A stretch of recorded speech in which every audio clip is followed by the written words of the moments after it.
আনফুসুকুম, যা দিল চাইবে বান্দা আমি সব দেব। তোমার চাওয়া শেষ হইলে ওয়ালাদাইনা মাজিদ, আমার কাছে আরো অগণিত আছে কোটি কোটি নিয়ামত, যেগুলো তুমি নামও জানো না, চেনো না বান্দা। তুমি চাও নাই, আমি আল্লাহ নিজের থেকে আরো কোটি কোটি দেব। তুমি আইসো বান্দা, তুমি জান্নাতে আসো, তুমি সবর করো, অপেক্ষা করো। আল্লাহ আমাকেও বুঝার তৌফিক দান করে, সবাইকে বুঝার তৌফিক দান। আপনাদের এই মাহফিল আমি শুরু থেকেই বললাম কষ্টের আয়োজন। কষ্ট করে ভাবেন, নিজের ফিকির করেন, নিজের ভালো নিজের কল্যাণ ভাবতে শিখেন। আমি যে আয়াতগুলো পড়ছি এবার তর্জমা শোনেন, তাইলে আমার কথা শেষ।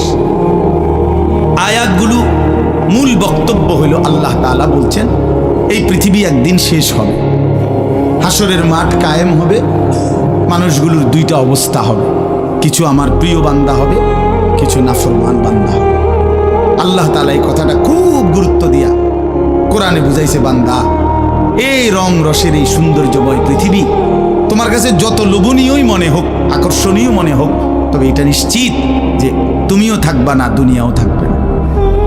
এই কথাটা মনে রাখো বান্দা, এটা যদি মনে রাখতে পারো তো জিন্দেগি সুন্দর, জীবন সুন্দর হবে।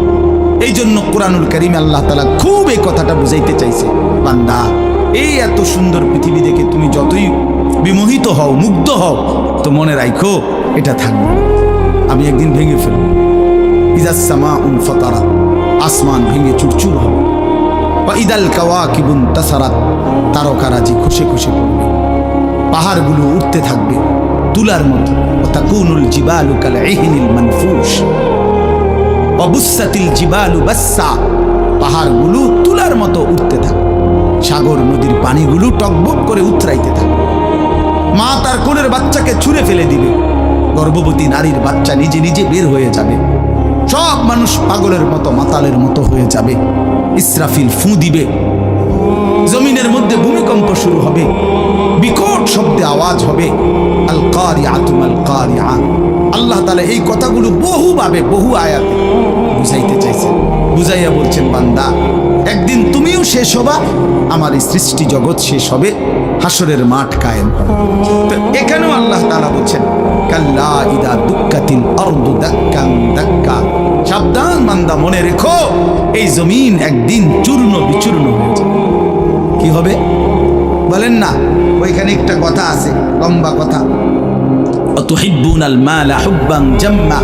আল্লাহ তাআলা বলেন, বান্দা দুনিয়ার মাল আর সম্পদের ভালোবাসাটাকেই তোমরা খুব গভীরভাবে দিলের মধ্যে বসায় লাইলা। তবে মনে রাখো, দুনিয়াকে তুমি যত ভালোবাসো, যত মজবুত করো, যত বিল্ডিং, যত ফাইলিং, যত মজবুতই হোক না কেন, এটাই মনে রাখো আমি আল্লাহ এই জমিন, এই সৃষ্টি একদিন ভেঙ্গে চুরে তছনছ করে দেব, চূর্ণ বিচূর্ণ হয়ে যাবে। কাল্লা ইদা দুক্কাতিল আরদু দাক্কান দাক্কা। এরপরে হাসরের মাঠ কায়েম হবে। তো হাসরের মাঠের দৃশ্যটা আল্লাহ তুলে ধরছে যে হাসরের মাঠ কায়েম হবে, মানুষগুলো সব দাঁড়ানো থাকবে, আদম থেকে ইসরাফিলের ফু পর্যন্ত। এই দাঁড়ানো অবস্থায় আল্লাহ তাআলা বলতেছেন, ওয়াজা রাব্বুক, আল্লাহ তাআলা মহান আল্লাহ পাক, তিনি তার শান অনুপাতে হাসরের ময়দানে উপস্থিত হবেন।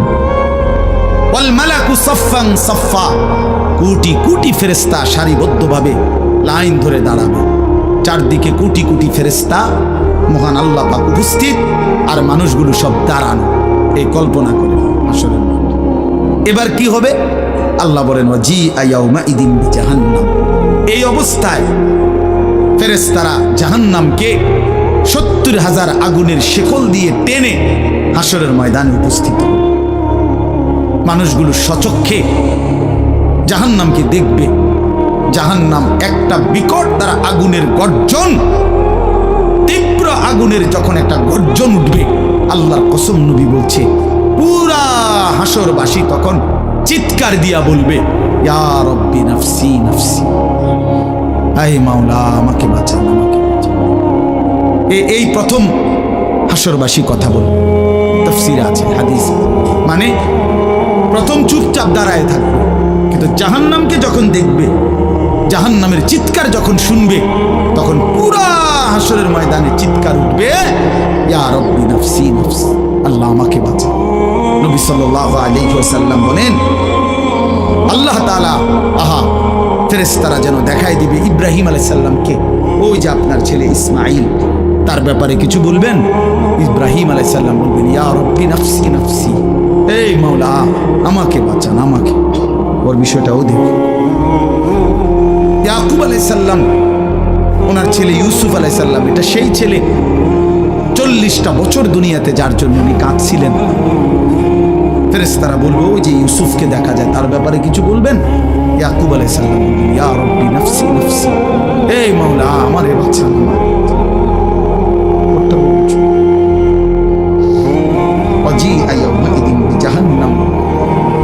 জাহান্নামকে হাসরের ময়দানে আনা হবে। বিষয়টারে তুমি আমি খামখেয়ালি মনে করো না বাপ। হাদিসের মধ্যে আছে, হযরত ইরবাজ ইবনে সারিয়া, রাসূলুল্লাহ সাল্লাল্লাহু আলাইহি ওয়াসাল্লামের একজন সাহাবী, ইরবাজ ওনার নাম। উনি বর্ণনা করছেন যে একদিন রাসূলুল্লাহ সাল্লাল্লাহু আলাইহি ওয়াসাল্লাম আমাদের মাঝে ওয়াজ করলেন। ওয়াজানা রাসূলুল্লাহ সাল্লাল্লাহু আলাইহি ওয়াসাল্লাম।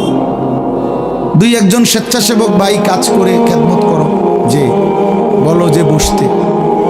তো আল্লাহ রাসূল সাল্লাল্লাহু আলাইহি সাল্লাম তিনি বলেন যে আমাদেরকে ওয়াজ করলেন। এই ওয়াজ, এই শব্দটা কোরআনের শব্দ, রাসূলুল্লাহ সাল্লাল্লাহু আলাইহি সাল্লামের জন্য ব্যবহৃত শব্দ।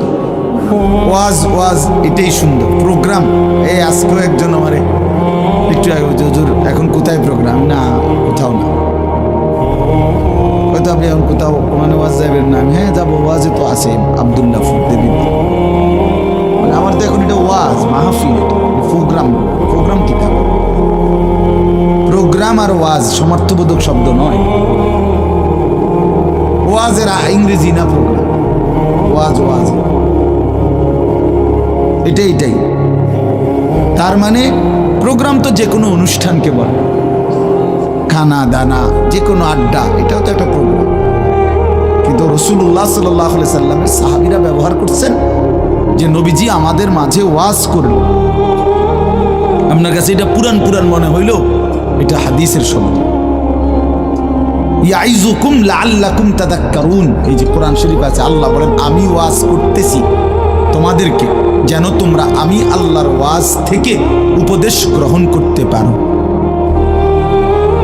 ইয়াইজুকুম, যে কোনো আলেমকে জিজ্ঞাসা করেন, ইন্নাল্লাহা ইয়া'মুরু বিল আদলি ওয়াল ইহসান ওয়া ইতাই যিল কুরবা ওয়া ইয়ানহা আনিল ফাহশাই ওয়াল মুনকারি ওয়াল বাগি ইয়াইজুকুম লাআল্লাকুম তাযাক্কারুন।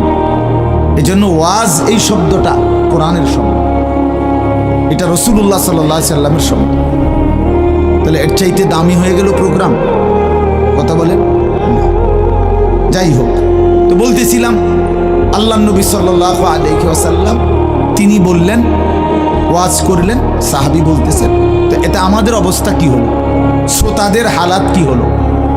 নবী সাল্লাল্লাহু আলাইহি সাল্লামের সাহাবী বলেন, শ্রোতাদের অবস্থা হলো দুইটা, জারাফাত মিনহাল উয়ুন ওয়া ওয়াজিলাত মিনহাল কুলুব।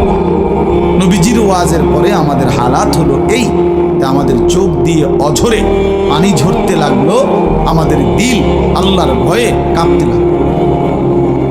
সরাসরি হাদিস। তাহলে ওয়াজের মাকসাদ বুঝলেন কিনা, যে কি হওয়া উচিত ছিল?